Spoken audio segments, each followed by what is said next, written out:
Il a fini par réagir et tenter d'éteindre la polémique qui enfle depuis plusieurs jours.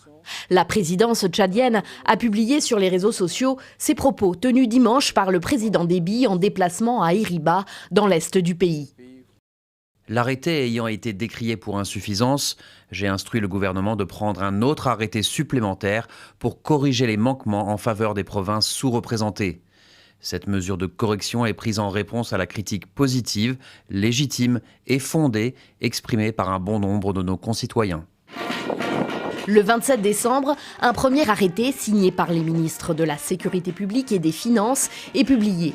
Il donne une liste de 1558 nouveaux policiers, quasiment tous issus de la région BET, dans l'extrême nord du Tchad. Une région dont sont originaires plusieurs dignitaires du régime. Rapidement, des représentants de l'opposition et de simples citoyens crient au favoritisme. Vendredi, la colère gagne le Conseil national de transition, en pleine séance. Certains conseillers réclament l'annulation du texte. D'autres, que de nouveaux recrutements viennent rétablir l'équilibre. Malgré la récente prise de position du président Déby, les critiques perdurent.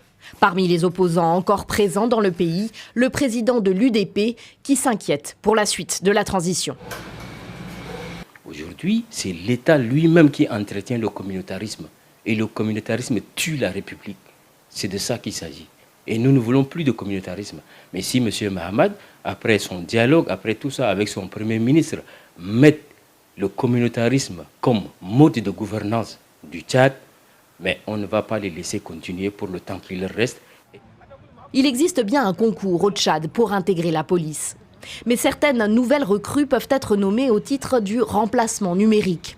Une tradition qui consiste à remplacer un fonctionnaire décédé par l'un de ses proches, un fils notamment. Une tradition de plus en plus contestée aujourd'hui.